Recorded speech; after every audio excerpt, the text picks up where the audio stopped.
eskerrik asko ongo egin behar hona etortearren, ja urtia amaitzen da, eta horrik asko gaur amaia zelutuza.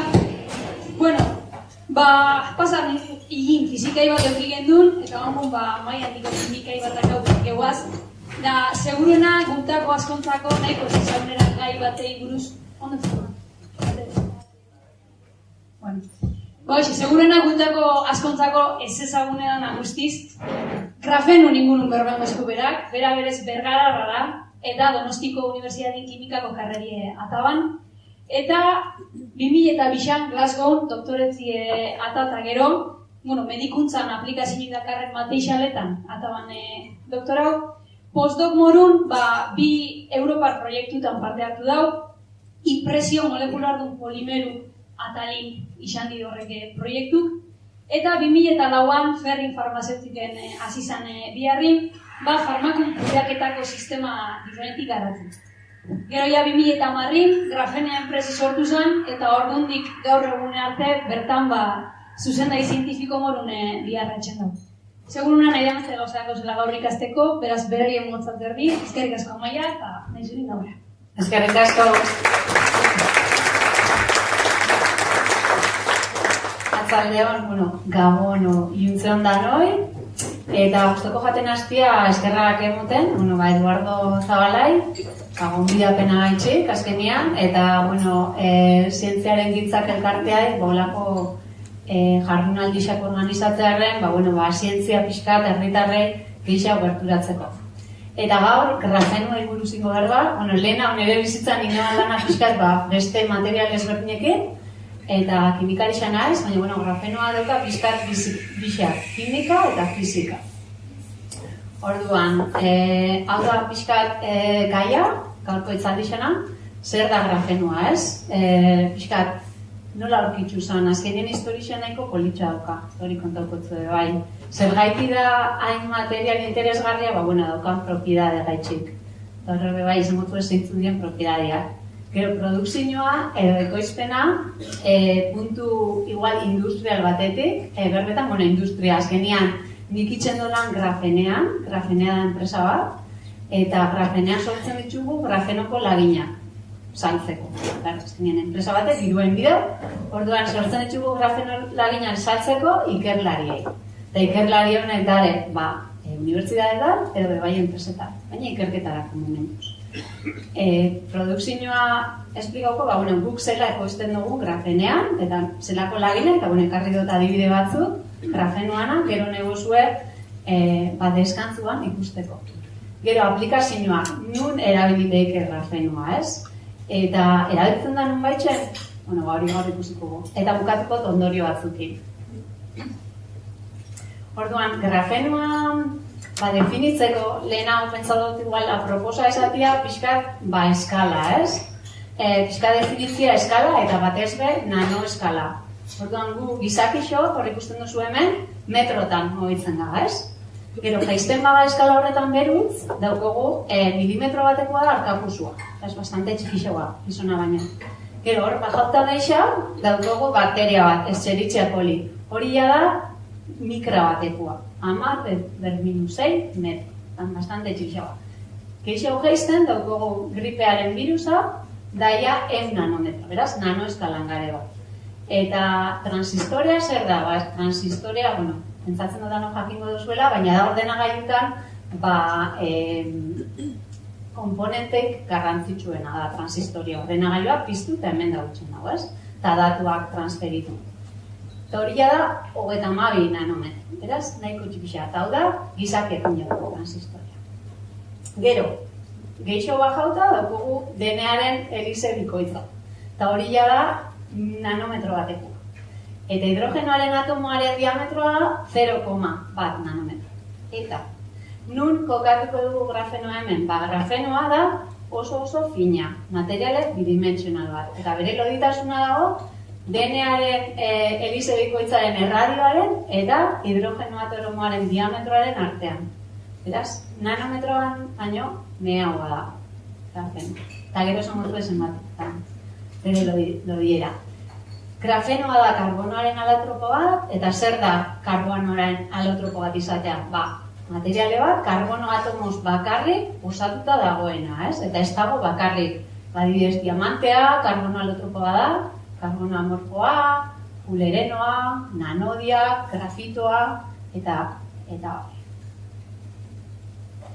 definizioz, grafenoa bentzeno eraztunez osatuta dago, espazioan elkartuta, eta geruza luze bat osatuta. Eta hori izango zen grafenoa definizioz.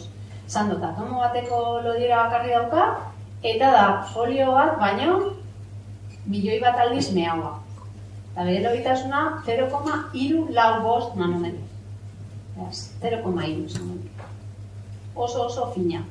Eta horregaitzi da materiale bidimentsional bat azkenean.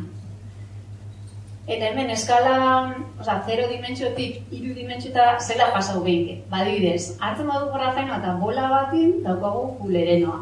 Bai da, karbono alotropo bat. Grafenoa hodi baten bildu bezala itxen badugu, daukagu nanodiak. Daukagu grafenoa, bidimentsiota, eta grafitoa zer da, badia grafenoan apilauta moduan. Hori da grafitoa. Beraz, esan geike, grafenoa ez dela material berri bat, eta egisa da, ez da, ze grafitoan topau geike grafenoa, eta non topatzen du grafitoa, badibidez, arkartzen punta. Arkartzen punta, grafitozkoak die. Baina, grafenoa deitzen da grafeno, dagonean grafitotik kanpo. Claro, grafito barruan badago da grafitoa, ez da grafenoa. Beraz, hori behin importantia da, jakitzea. Eta grafenoan historixia, esperimentalki oso interesantia da, baina zientzian asko pasatzen da, lehenengo agertzen da publikazio teorikoa. Eta publikazioa urten zen 1957 urtean. Eta ja, predezidu zeban edo aurre ikusi zeban grafenoaren propietateak. Beraz, publikazioetan esan zeben, grafenoa existitzen bada, eukiko da oso propietate interesgarria. Elektronikoak batez, ez? Eta, ze pasau da, kasu honetan, 60 urte berandu hau, grafenoa esperimentalki topau dira. Eta zela topau da, 3 elemento simple honekin. Zelua, alde batetik, gero hemen daukun out bertzori da grafitoa, eta azkenengo horre eskumakara daukuguna da, wafer, esaten dena inglesez, edo oblea bat, siliziozko oblea bat. Eta siliziozko oblea honek dauka siliziozko oxido loditasun espezifiko. 80 nanometro edo 300. Eta loditasun horrek ahalbideratzen dau grafenoa ikustea mikroskopio optiko bat erabilitza. Beraz, esan geike, edozeinek etxean grafenoa sortu dezakela, ez? Edo esperimentalki bentzat, grafeno flakes edo laminatxuak produzidu zeinke. Eta noiz pausa usan hau, 2004 urtean, beraz, publikazio teorikoa baino, 60 urte berandu hau. Eta 6 urte berandu hau nahiko azkar da, esperimentu hau eta grafenoaren propietatean neurtu zituztenei, emon zotzen fizikako Nobel saria. Eta dia Andregen eta Konstantino Gozelo. Eta zela izeben, oso errez, kasu honetan daukugu grafito zatitxo bat, baina utzakin behin leike. Beraz, itxen dozuna da, zelu hartu, grafitoa itega, eta arranka. Arrankatzen duzu, grafito nahiko zendua. Eta gero, zel horrekin berriro, grafito fina hori, berriro pegau, berriro zotau, eta azkenean nola topatzen duzu grafeno. Hemen ikusiko duguain, zela hau da grafeno benetako, grafeno atomo bateko lodira daukan materialaren irudia. Eta hau da, premio Nobela emon zotzen, publikazioan irudi bat, ez? Eta honek dia, hordaren bixak, ziren ruso batzuk, Manchesterreko Unibertsitatea zerena, eta holatuko zen grafeno. Eta historixua, esan kuriosua zelatuko zen grafenoa, eta hau grafiko bada, grafenoan elektroiak zela konportatzen daien, eta horregaitzi izan nahi interesgarri grafenoa. Eta historixua da, rumoria esaten dabe, egisa dana esaten dabe, zerela grafitua garbitzen. Orduan, itxen zerena zan, zelua erabili grafitua garbitzeko, gero grafitua ikertzeko, baina ez grafenoa topatzeko. Orduan, egun baten, ostiralatza alde baten, esaten dabe, erabaki zebela, begiratzea ze botaria zeben. sakarrontzira, eta orduan nola, batuko zeben grafeno, hori izan. Eta hau da, grafeno xafla horien irudi bat, hemen eskerrek aldian. Baina, danak ez die grafenoa, hor daukugu xafla pilo bat, loditasun ezberdina daukena. Eta grafenoa da hemen, jartzen da bena single layer, zati txiki hori. Beraz, honekin nahi dutena esatia, metodo hau ez da oso erresa, adiez, enpresa bate, grafenoa saltzi erabakitzen badau, metodo honekin jente asko hartu behar ginoan, danak grafeno zati txiki hori topatzen. Beraz, oso ondo funtzionan zeban, grafenoa topatzeko publikazio hori eta nobelsari irabazteko, baina kare industrialkin metodo hau ez da oso ona. Eta beraz, guk ez dugu erabiltzen metodo hau. Eta ontsa esplikoko zuet, gerotxu hau zen metodo erabiltzen dugu. Baina hori baino lehen hau, nahi dut esatia propietateak, ez? Propietate batzuk. Aipatu dut, propietate elektronikoak. Ze karakteristika dugu grafenoak, ez? Elektroiak oso azkar mugitzen dien grafenoan. Eta hori da bere berezitasun bat. Gero beroa, bero eroale oso ona dabe bai, oso gogorra, hori ikusiko zuen, ez da lain gogorra, gardena edo transparentzia, malua edo flexiblia eta iragazkaitza. Eraz, propietate piloa material berdin batian, ez? Eta zela konparauko, adibidez, grafenoan mobilitate hori o elektroien mugikortasun hori zela konparatzen da beste materiale batzukin. Nahiko ondo, ikusten duzu hor gorrixan dago grafenoan balioa, grafeno lagin ezberdinen balioa. Eta silizioakin konparatzen badugu, nahiko balore hona die, edo beste materiale batzu behirare, mugikortasun hona daukena, baina grafenoa oso mugikortasun hona dauk. Bero eroalerik onena. Hemen sekulako balioa dauzka, ez? 5.000. Grafitua eta diamantea, dakizu moduan oso eroale hona die, baina grafenoa bai. Baina hemen igual, notizietan esaten denean eta igual ez da aipatzen da, grafenoa, grafenoa da materiale bidimensional bat. Grafenoa suspenditu da dagoenean, bai dareak balore oso onak, baina grafeno hori sustrato baten jartzen duzunean, baina influentzia itzen dut da. Eta baloreak ez da hainona, baina esperimentalki 5.000 neurtuta dago, beraz, zangike eroale ona da. Gero, hirugarren propietatea esan dut, gogorra, ez? Altzairua baino, 100 aldiz gogorragoa. Eta honekin bai edukidu kontu pilo bat, zuk hartzen bozu altzairua oso zendua, oso gogorra da, baina altzairu hori beruta finagoain, orduan eta flexibliagoa eta gogortasun hori galdu itzen da.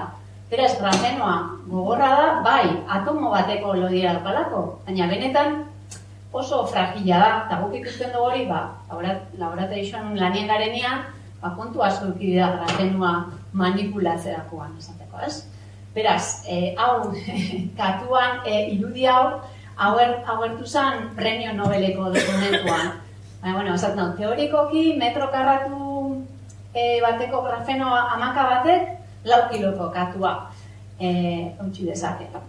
Esaten dute moduan, hau izango zen, grafenu perfektu bat, azkenian praktikan, perfekto hori ez da hain egixea, ez? Beti doka, defekto txon batzuk, beraz, hau, zaila izango zen hau esperimentalki pegatzean ikusten.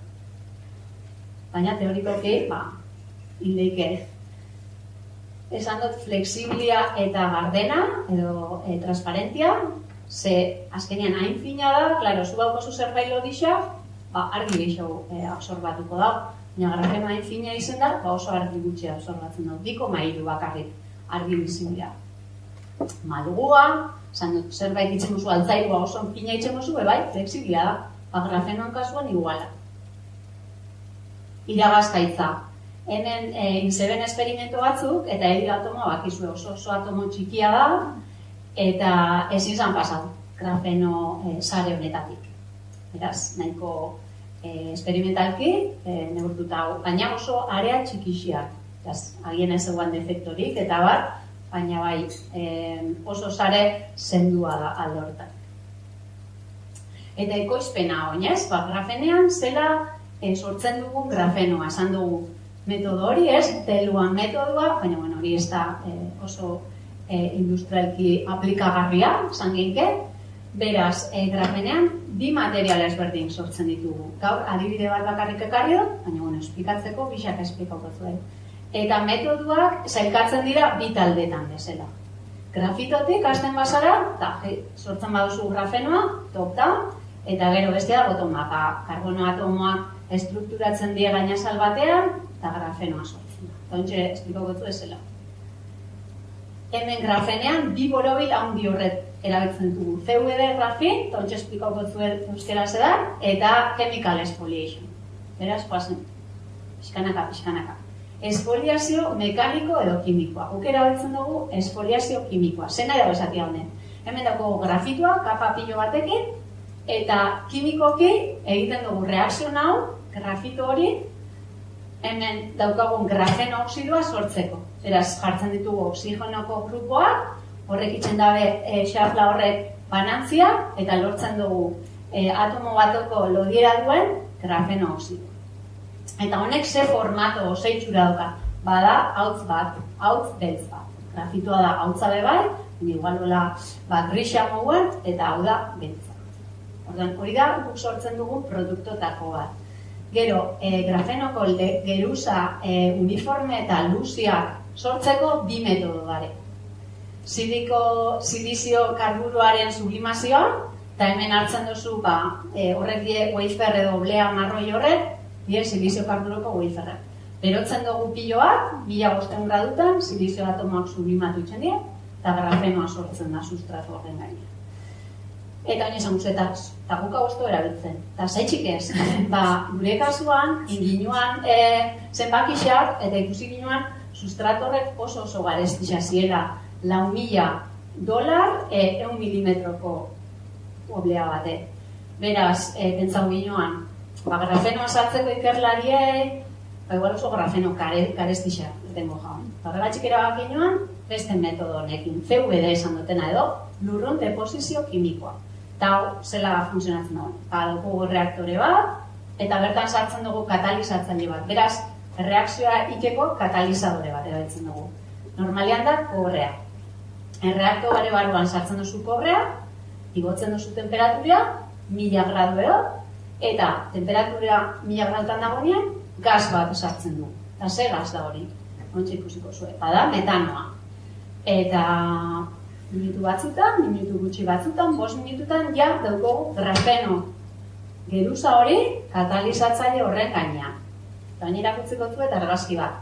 Eta hau da, kobrea, 10 centimetro, 1 milimetrokoa, eta hor daukogu grafenoa gainean. Reaktoretik eratzen dugu produktu hori. Baina, zer gertatzen da kasu honetan?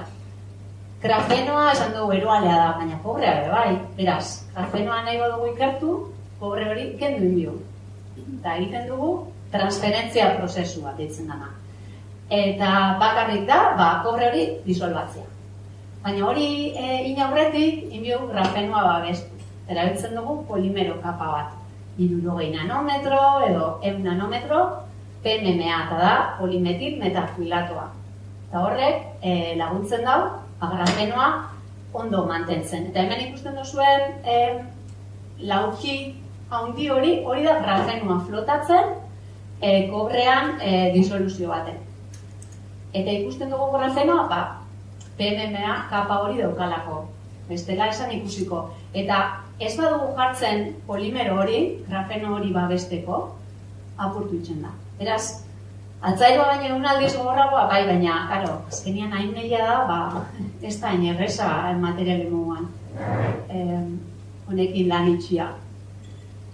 Eta behin dagonean ja kobreak enduta, pasatzen dugu grafenoaz azkenengo sustratora.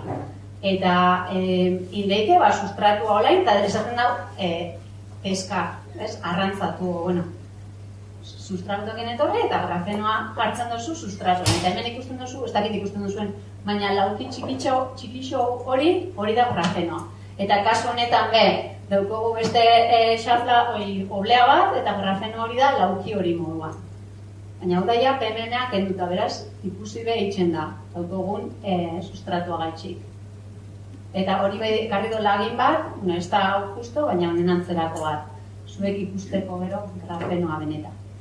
Eta behin daukogunean sustrato baten analiza honen geike edo karakterizatu. Eta bakarrik esan, agarrezko nahi oso zientifiko datu asko ematea, baina, adibidez, teknika asko erabilidadie, benetan, ziurtatzeko, grafenua hor. Eta adibidez, espektroskopia raman asko erabiltzen da, eta horrek espektroskopia honekin, ikusi geinke daukun kapa bat, edo bi, edo zelako uniformidadia daukan grafeno honek. Eta hemen espumak aldian, hemen da beste teknika bat, transmisiozko mikroskopio elektronikoa, eta teknika hau da benetan potentia. Zer, hor ikusten garena da, hau dagoetarata tik nanogunen, zegu tik nanogune barruan gare, da ikerketa zentro bat, oso punterua, eta dauke ekipo hau, eta hemen ikusten duguna die, puntotxo klaro horrek, die karbono atomoak benetan. Beraz, gure begixekin, teknika hau erabilitza, ikusi genke, guk sortutako grafenoa, ez? Eta horre ikusten da zulotxo hori klaro defektua da. Ze, esaten dago, argazkixetara zebanak esan zeban, bestela aztergarri xazela, eta nahi zebala defektu bat editzea. Nera entzun diaz. Beste, karakterizatzeko beste bat da transistore bat itxia, grafenoak. Eta transistore bat itxen bau, ikusten dugu elektroi horrek zela mugitzen dien grafenoan. Beraz, lehen esan dut, propiedade elektronikoak dira oso garrantzitsuak, orduan, bere mobilidadea neurtu inbiako gu, eta hori be egiten dugu grafenea barruan. Eta igual, materialen ekoizpena bukatzeko, nahi dut esatia, ekoizpen metodoaren arabera, produktu bat edo beste bat dugu, edo geruza, adibide bat erakutziko zuet gero deskantzua, edo hautsa, baina hautsa ez duteka. Eta aplikazio bakoitzak grafeno mota bat edo beste erabiliko da. Eta ikusiko zuen zen eduten esatia horrek. Ze aplikazioetan erabilileike grafenoa, edo ze aplikazioetan dago ikerketa grafenoaren inguruan, ez?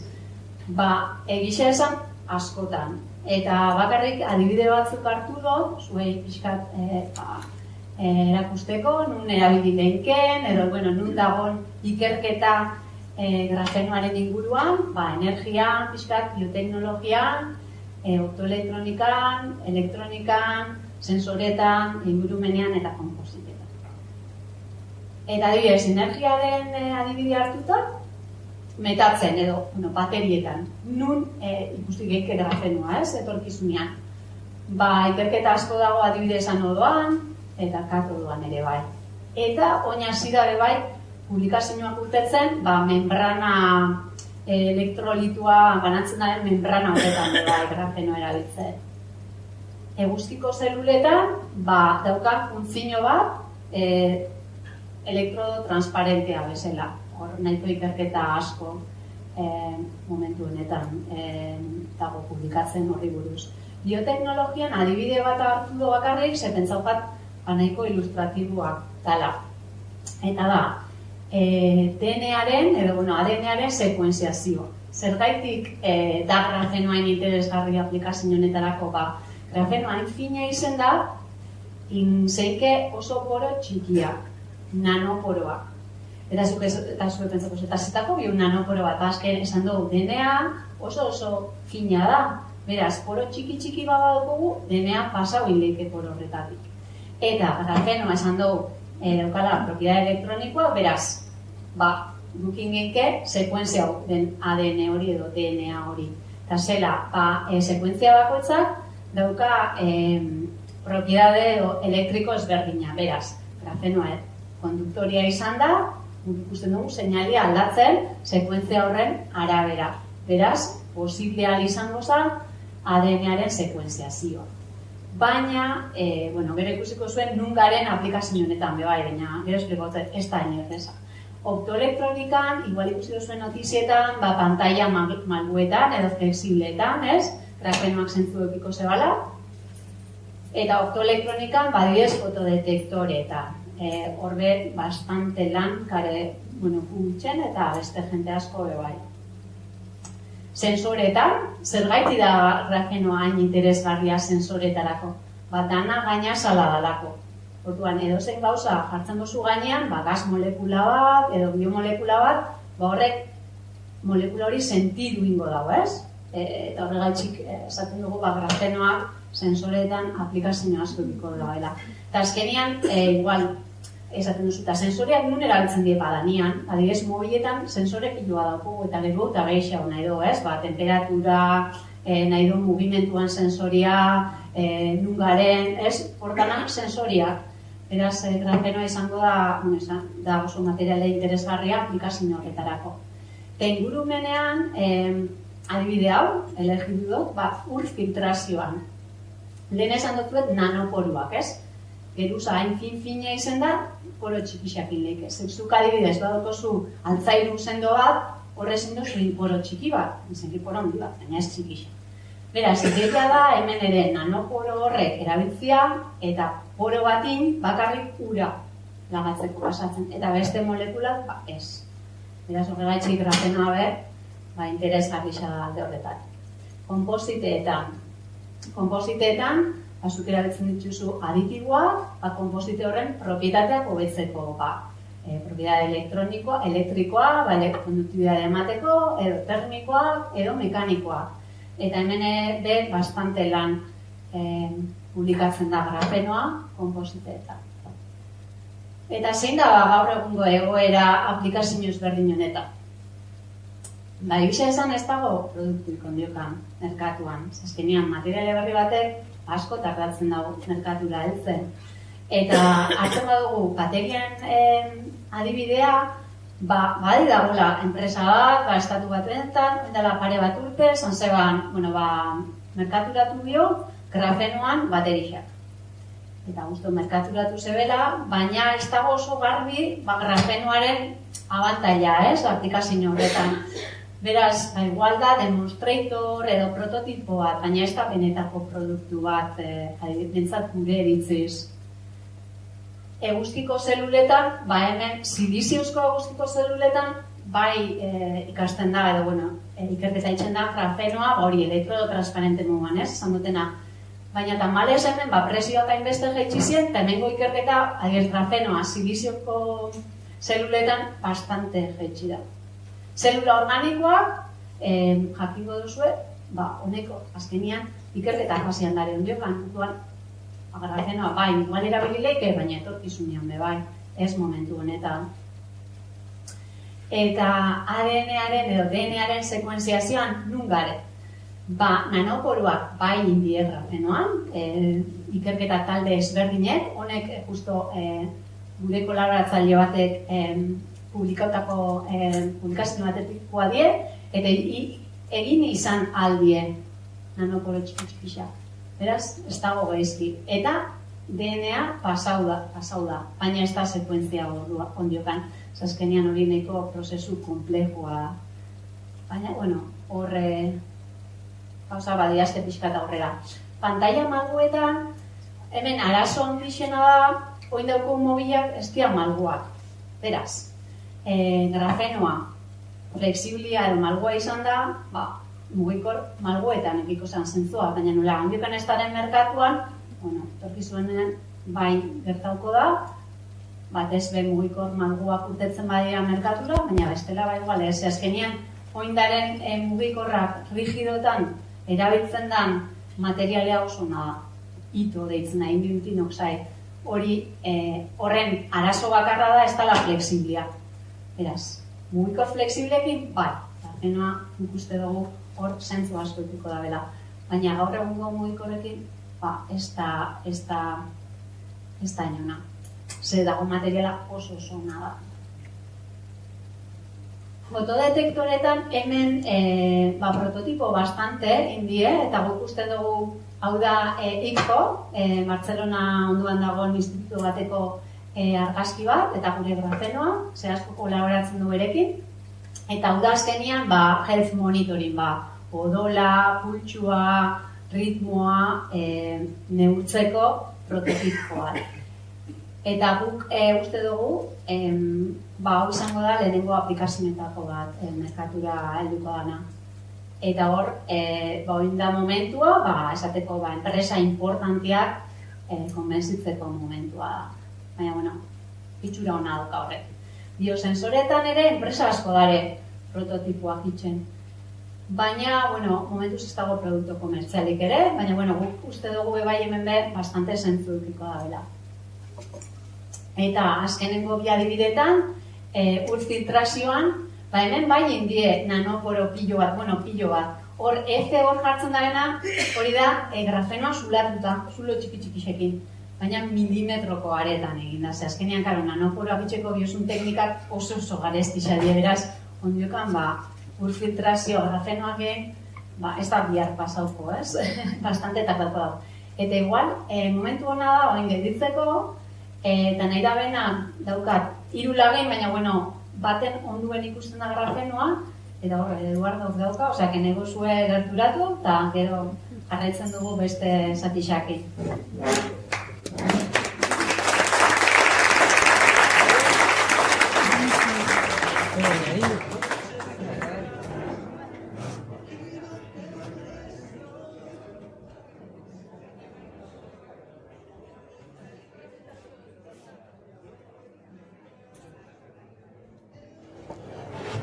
Bueno, espero izan dut, danok lagina hori ikustia eta grafenoa ikustia, ez? Azkenean, seeing is believing esaten du inglesez hor, pilo bat.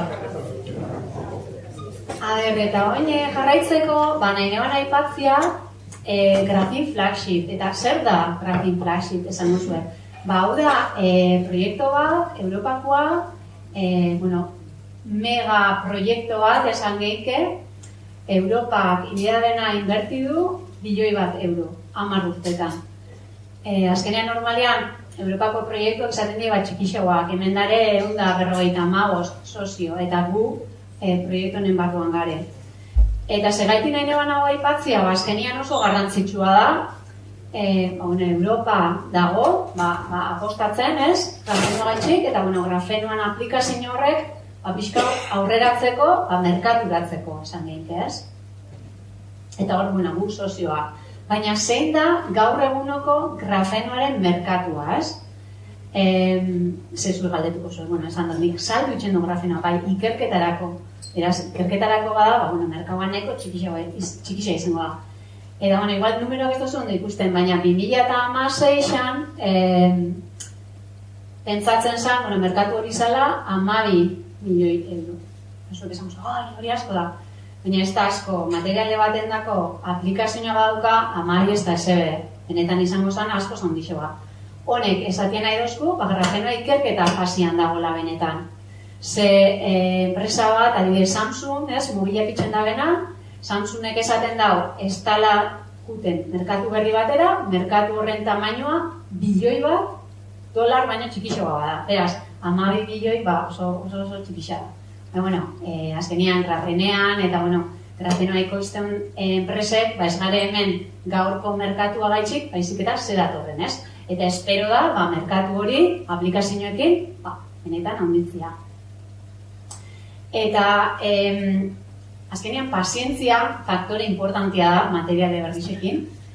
Hone dia ESA, European Space Agency, esak eta arabazeban, eskilera bat moduan, ez? TRL da Technological Readiness Ladder, eskalera. Orduan, bat da ideia, daukosunean, bila esperimento bat indozu, eta bederatzi da materiale hori merkatuan dagonean. Beraz, esak kalkulau zeban, erak erabiltzen zen materialak zenbat ardatzen zeben laboratorixo edo ideiatik hegazkinetan erabiltzera. Eta kalkulau zeben bataz beste 16 urte. Beraz, 16 urte asko dira. Grafenoa hor eskala horretan behiratuta, oin dela, bastante urte, 13 urte, beraz, 3 urte barru aplikazioa. Izan lehite, bai. Eta grafenoa nun dago eskilera horretan? TRL horretan, ez? Grafenoaren aipatu duten aplikazio ezberdinak horrek nun kokatzen ditugu. TRL erdi edo bajutan. Horrezen da bezatea, ez dago produktorik, merkauan, ez? Hor dago bat, arrandi materials, claro, ikerketarako materiala dela. Bestia be, ikerketarako materiala da. Beraz hori da gaurko errealitatea. Eta dago aplikazio komertzialik, hor dago raketa bat, ez? Azkenean, oindela, urte igual, Djokovicek eratzen den raketiak grafenoa daukala. esaten dabe. Baina ez dago garbi, grafenoak ze abantaila mototzan raketa horri bai. Izaten joko bitxe, berak hobeto jolasten da bela, eta bar. Baina ez dago klaru, ez? Orduan pentsatzen du igual dela marketing estrategia gehiago, grafenoan abantaila baino. Eta Manchesterreko unibertsitatean erosin zeben olako raketa bat, eta eratu zen grafenoa topatzen hor raketa horretak. Eta uste oso gutxi zegoela. Baina, bueno, adibide asko dare, adibidez bizikletan erruerak, eta bar. Baina, igual gehiago da marketing estrategia momentu ze, esan dutzuet, merkauan balio hori oso txipixa da ondiokan. Ze, honedanak, benetan merkauan bazeren, bueno, merkatuaren tamaino handixo izango zen. Eta bain bukatzeko eta pazientzia alde hori esplikatzeko, adibide batzuk jarri dut hemen, 20 urte baino gehiago, tardau dabe materialak merkatura heltzen, ez? Eta hor, silizioa aipatu dut lehen. Transistoreak urte pilo bat tardau dago merkaturatzen. Karbonosko fibra berdin, hegazkinetan erabiltzen dago. Hegazkin danetan dago karbonosko fibra sartuta, baina lehen hau ez. Benetan 20 urte baino lehen hau, gehiago tardau dago. Kevlar, txaleko antibalas, horrek 20 urte baino gehiago. PVC, eraikuntzan erabiltzen den polimero bat, 20 urte baino gehiago. Eta packagingen erabiltzen den polietilenak ere, berdin. Transistorian historia oso luzia. 1947 urtean, egin zan lehenengo transistoria, eta esan siliziozkoa, germaniozkoa zan. Beraz, mikroprozesadoria merkaturatzeko 1991 urtean Intelek materiales aldatu zeban. Eta gaur egun transistoria asko aurreratu da, ez? Ja daukogu 1000 milioi transistore 300 milimetroko oblea baten, ez? Beraz, materiale bat lehenengo asko tardatzen dago merkaturatzen, baina gero merkatuan dagoenean transistoria urte pilo bat, 1911 karrenetik dago merkatuan, eta sekulako tamaina ondixauka merkatu horrek, pilu asko mugitzen da. Karbonosko fibran adibide ikusitza. Lehenengo fibra 1960 urtean sintetizatu ziren. Eta kontsumoa, hasi zan 1983, 81, baina benetan handitze esponentziala eta merkatu tamaina asko handitzu zanean, izan zen, hegazkinetan erabiltzen hasi zanean. Eta hori izan daia, ondala gutxi, 1980, 2000 urtean. Beraz, honek 40 urte esan dikegu, eta 40 urte. Eta azkenean historio asko repetitzen da, ez? Hau da, Airbuseko grafiko bat, eta hemen ikusten duzue, hor, A350 da azkenengo hegazkin bat, azkenengo modeloetako hegazkin bat, eta eguneko 53 dago konpositez osatuta. Eta konposite horren barruan dago karbonosko fibra. Beraz, ikusten da hor zela, abioia, metala bakarrik eukitzetik, konpositeak eukitzera pasau diena. Eta honek zehal bideratu da, koiztia pilo bat erregaietan. Aurreztia pilo bat erregaietan. Azkenian asko zabinagoak dira. Eta bukatzeko, nahi neban esatia, hau da, adibide bat, materiale bat. Oindala gutxirarte, zeuana ikerketa fasean, esan gehike, diela punto kuantikoak edo quantum dots inglesez, eta joan zan urtean aplikazio bat topausan material honen dako. Eta izan da, telebistako pantailetan. Beraz, merkatua oso txikixa izatetik, oin espero da, benetan, azkar hastia. Eta honekin nahi dutena esatia da, azkenian materiale berri baten egoera edozen momentutan aldatulik. Aplikazio bat nahikoa da botetzia, materiale horrek benetan, eukitzeko exitua, ez, merkauan.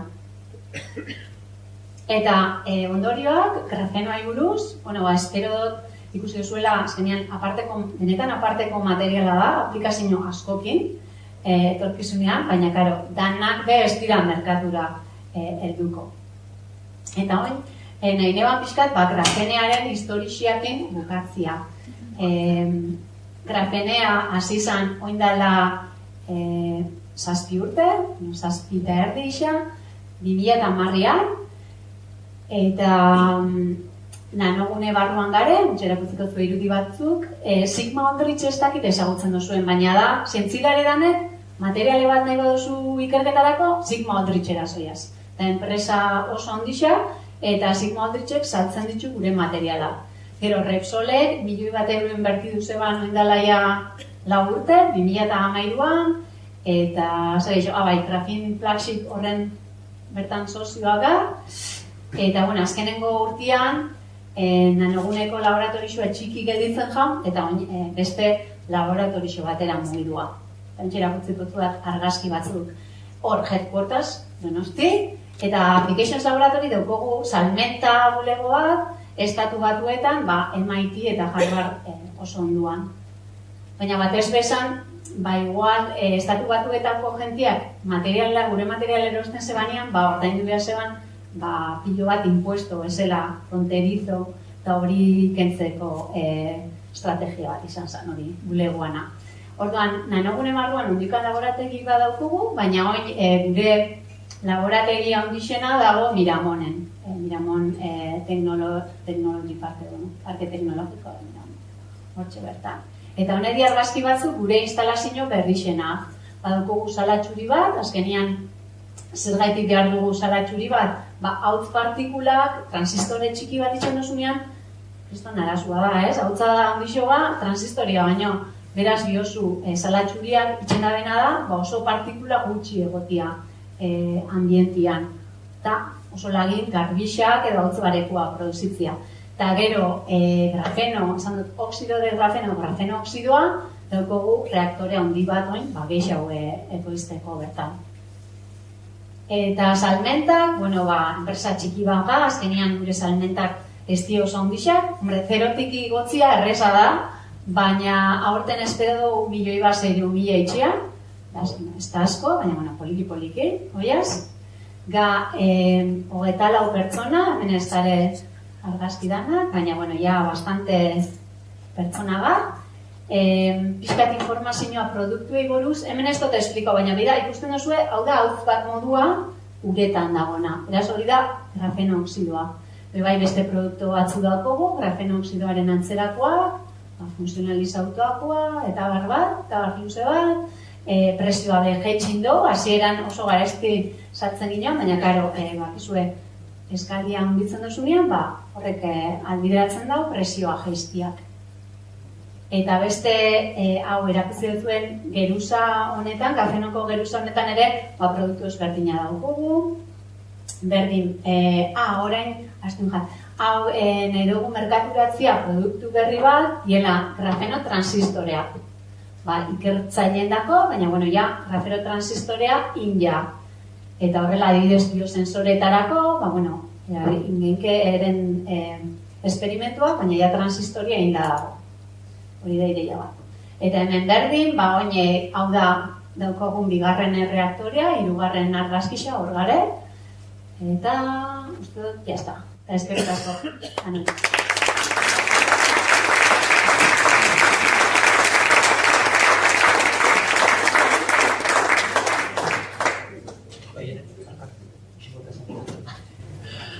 Eskerrik asko, Bueno, betiko lez, tartze bat, denpori dakagu, galderantzako, así que, betiko latxeik, galdera daukenak, nagorek mikro dauke, eskuatza, eta seguruna desiatetza zela galdetzeko. Bueno, eta betiko latxeik, nikengo lehenko galderik, hiru lau galdera nukazen, baina azkanin, ondorio batea helduna, ez? Hain propietate honak eta dana hain hona da, esan dut, nun eduki beharko da honek pega bat, ez? Eta orduan nik hori edo jakin, ze pega dauk? Ze pega? Produkzio aldetik ez dakit kontaminanti da igual? Igual pega bakarra da, azkenean da, materiale bidimensional bat, doiala 3 dimentsioetako mundu batera, ez? Ze horre, aplikazio danetan grafenoa da komponente bat esan genke, ez? Transistoretan bezala daukozu silizioa, baina daukozu metala, daukozu oxidoa, daukozu geruza pilo bat. Eta grafenoa izatean bidimentsionala oso zaila da. manipulazioa, zela integratu aplikazioan, oso zaila. Eta, bueno, kontaminazioa be problema da, azkenean, dokozu hain geruza fina, edozein gauza, dokozula gainean, ja, grafenoa baino material gehiago dokozu kontaminazioa. Beraz, hori be, bai, oso importantea da, bai. Bale, eta bigarren galdera baten gotor du, horrei lotute. Pentsaten egona, eta hor jarri duzu momentu baten, mobil flexiblik. Eta gaur egun hori nahiko interesanti izango zen, ze momentu honetan ez dugu ez dago emoten pantailak arreglatzeko. Ez, orduan, holako mobilak badauke etorkizun hurbil baten produzioirako aukeraik? Hori galdera hona da. Hor justo, Graphene Flagshipian zegoan bebai Nokia. Eta Nokia guztutien zebala konsultia, gentiai, zela pertsibiko zen mobil flexible hori. Eta erantzuna pixka mixtua zala, esaten zeben. Baietz, baina azkenean, karo, dano gare betxuta, mobila ez dena flexiblea, orduan ez du ikusten igual benefizioa mobil flexible horretan. Igual gure pentsamendua o pentsaeria pixka aldatu inbida hori, etorri horretik, edo, bueno, azkenean produktu flexible bat merkaturatzen danean be, horrik benetan ikusten duzu jarrera, jendian jarrera, ez? Beraz, guretako ondo egongo zan, zebola grafenoak aplikazioa tepiko zean, baina ez dakit, azkenean urrengo 5 urtetan ez dut uste... Ez dala, baina, mobil enpresak bai da bizte pentsatzen, noiz hartu, baina azkenean right time oso importantea da, ez? Momentu egokixen itxea eta ez lehen hau edo berandu hau. Baina, bueno, ezin dut erantzun. Eskerrik asko. A ver, anda, galdera bat. Así de ambiente.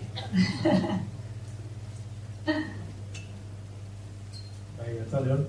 Atzaldeon. Beste material familiekin pixkan lana egiten dugunok. Bai. Nire material ferritikoak, non ferritikoak, superaleatuak, olako material pixkat industri mailan dabiltzatenan artean, pulbi metalurgikoa, eta horiek pixkat ikusten dugu eraman dabela patroi bat bezala, leheneko ikerketatik, estudioak leheneko, gero ikerketak, gero atzetik pixkat laborategi munduak sartu ziren, eta azkenean ikusi izan dugu enpresa munduak, inkorporatu dabe bere produkzioko lineatan, baina pixkatzen zazioa dakatena da, ziklo horiek guk ikusi izan dugu behintzat, markada baten barnean, pulbi metalurgikoak, edo orteu bede bidez polikristalinon munduan oleak ere ikusi izan dugu, karburetuztenoko sustrato gainean polikristalinoko sustratoak egiten dabar, baina izan dira epe razonable batzuk nego duzu izatea, eta 4-6 urtetan lehenengoko notifikazioetatik gero industri mailan ikustea ara, eta etzakit pixkat zu alegindu zara pixkat mezu hori murriztu nahian, etzakit sensazioak epe aldetik non ikusten dezu, eta hor kuadro batzuk eta egin dezu, baina pixkat orokorrian izan dira. Azkenean etorkizuna jakitzea zaila da, baina 4 urte materiale hain berrixandako zaila da. Bueno, zaila ez, imposiblia. 13 urte pasau dieta, ondiekan ez dago ez dago produkturik. Beraz, zaila da esatia zenba denbora tardauko da ben. Baina 4 urte oso epe motza pentsatzegat 10 bai, izan lehike 40 tardatzea grafenoa. Aplikazioaren arabera, nik uste dut komplexutasuna bai dator, adibidez elektronikan, ez? Elektronikan aplikatzen mozu, orduan komplexutasuna handiagoa da, beraz, merkaturatzea muzioa izango da. Eta zuk aipatzen dituzun material horrek, ez dakit ze puntutako heldutasuna zeuken, grafenoa da, guztiz ezberdina. Materialek bidimentsionala daukan, erabiltzen dituzun, adibidez, Raman spektroskopia, teknika danak garatu inbiadie material hau analizatzeko. Ez dago teknikarik. Ez egin dozu esan, erabiliko teknika hau materiale tridimentsionalekin bezala. Ez. Dana, pixkat dana garatu dira berrixea grafenoaren inguruan. Eta horrek, gehitzen dau, komplexidadia merkaturatzen honi. Igual beste erantzun bat emoteko, noiz pentsatzen du aplikazioak agertuko diela. Guk fotodetektoren aplikazio hori urrengo 5 urtetan pentsatzen dugu zerbait irtengo dela, ja. Beraz, 5 urte txotxea, guri ez asko pentsatzen.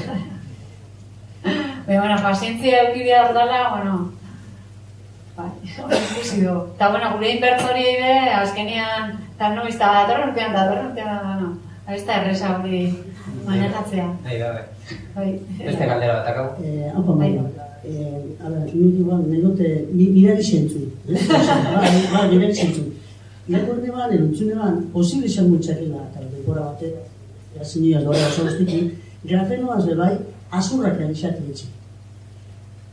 Azurrak emoten dago oso txartu, baina da, azurrak, aplikateko, protesis bat ere binibizu ez da izan, azurre, eta horretan, horiaz nakarrak bebai izaten dabe, ez? Honik igual, erabin arabera, etxene, miradine bebai, ia posible, ia zelanitan hori, irakurrilo. Bai, ez dakit justo azurren arloan zerbait ikertzen dabilen jentia, baina bioaplikazioetan pilo bat dabizte ikertzen grafenoa. Adibidez, zelula ezberdinak hasteko, sustrato moduan, zelula ezberdin horrek hasteko. Azurrian,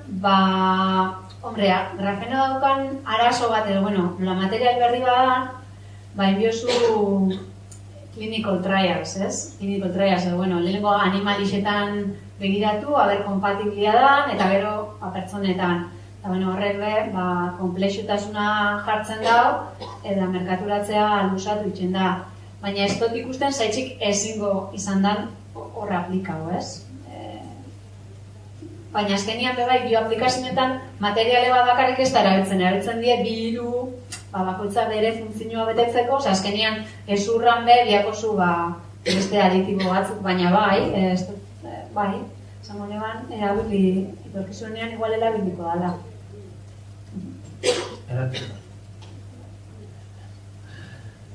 Beste galdera.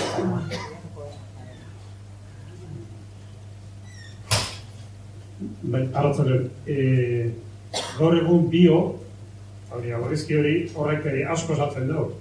Azuk aipatu duzu biozensorea. Azaldu zen gehiago zertan, nola edo zertan funtzionatu buruke alako biozensore bat? Biozensore bate. Adibidez, oin asko ideia da, adibidez, diabetiseko azukrea detektatzeko edo glukosa, ez? Glukosa nivela. Baina duzu dietza, odolaetara eta aparato handi baten. Orduan, badukazu oso sensore ona, inzeinke aparato askoz txikitsu haua. Tira bat moduan, zuko odola jartzen duzu, eta esaten duzu glukosan zudokazu nivela. Edo biosensoreetan, grafenoan abantaila da, dala oso sensiblia. Beraz, ez duzu bihar kompuesto aktibo asko, zerbait detektatzeko. Beraz, gauza asko dare oso konzentrazio bajutan, odolian edo beste biofluidoetan. Beraz, nik uste dute inseike biosensore bat dana oso sensiblia. Oin detektau ezin lehizken molekulak detektau alizateko. Hori izango neban, alertatik. Akabo, beste galdera. Beste galdera bat.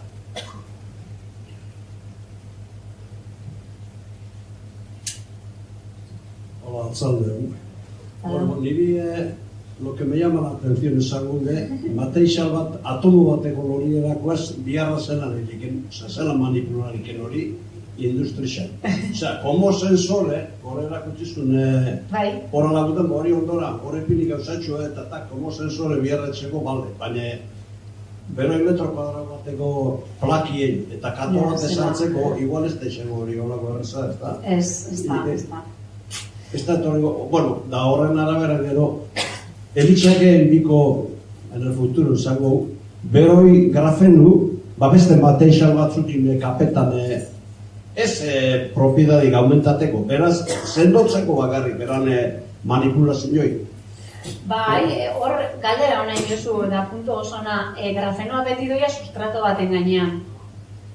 Ze, sustratoaren grafenoa ezin duzu gogatu bez apurtu iten da. Beraz, beti doia sustrato baten gainean. Eta horre, eskala bat, 40 metro esan duzu.